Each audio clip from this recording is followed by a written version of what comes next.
Doctor Veer Singh Rangra, Himachal राष्ट्रीय स्वयंसेवक संघ का मैं प्रांत संघ चालक, इस प्रकार का मेरा दायित्व है।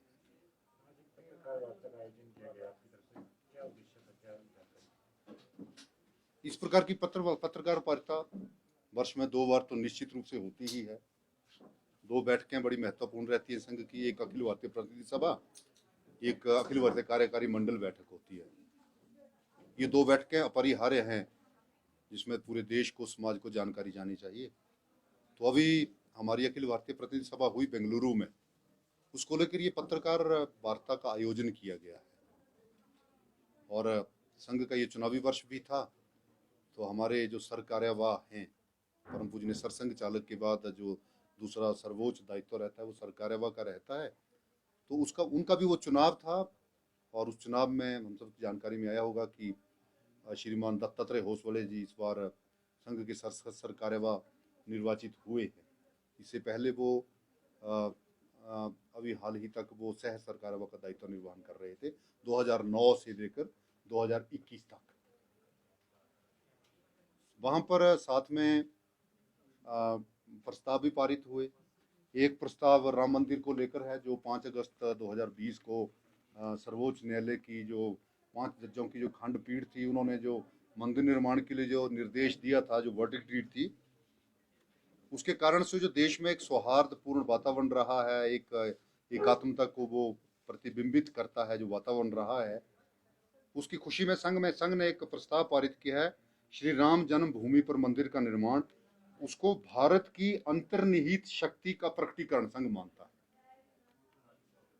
और दूसरा, ये जो कोरोना वायरस डिजीज के कारण, कोविड-19 के कारण से जो पूरी दुनिया में जो हाहाकार मची थी, और हमारे देश ने जिस कुशलता के साथ जो मैत्री भाव से इस समस्या को हल किया है, इतनी बड़ी जनसंख्या का हमारा देश है, लगभग 135 करोड़ की जनसंख्या का हमारा देश है, वहाँ पर ये जो कोरोना वायरस डिजीज को, कोविड को जिस प्रकार से हमने हैंडल किया है, उसके लिए भी एक प्रस्ताव पारित किया, कोविड महामारी के सम्मुख खड़ा एकजुट भारत। ये दूसरा प्रस्ताव तो श्री राम मंदिर के लेकर और कोविड-19 को लेकर ये दो प्रस्ताव वहाँ पारित हुए। और संघ का जो काम कैसा चल रहा है उसके बारे में भी वहाँ पर विस्तृत चर्चा हुई। तो जैसे मैंने पहले भी बताया कि गत वर्ष की तुलना में लगभग 70% संघ का कार्य देश में बढ़ा है शाखाओं की दृष्टि से। हिमाचल में भी लगभग वैसा ही है, लगभग 70% कार्य संघ का बढ़ा है। ये कोरोना काल के बाद की बात बता रहा हूँ, गत वर्ष आज की तुलना में। तो जो वर्तमान में संघ की शाखाएं हैं, कुल जो स्थान हैं संघ के, वो 55,652 स्थानों पर 62,491 शाखाएं देश में चलती हैं इसमें। और जो साप्ताहिक मिलन हैं वो 18,553 स्थानों पर 20,303 साप्ताहिक मिलन चलते हैं, जो सप्ताह में एक बार शाखा जैसा स्वरूप होता है। और 7,655 स्थानों पर संघ मंडली जो है वो 8,732 स्थानों पर चलती है। ये अखिल भारतीय स्वरूप है।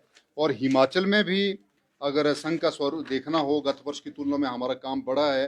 जो आजकल के दिनों में संघ की स्थिति थी ना, संघ कार्य की, उसकी तुलना में आजकल के दिनों में संघ का काम काफी अच्छा बढ़ा है। तो अभी हमारी जो 548 स्थानों पर वर्तमान में 730 शाखाएं संघ की चलती हैं, प्रत्यक्ष जो मैदानों में चलती हैं, ग्राउंड्स में चलती है, घरों से बाहर चलती हैं। और जो मिलन हैं और मंडली हैं वो अलग हैं। मिलन जो हैं वो 152 है, 192 हैं, और संघ मंडली जो है वो 158 हैं। तो ये इस प्रतिनिधि सभा में इस प्रकार की जानकारी देने के लिए हम सब एकत्र आए थे।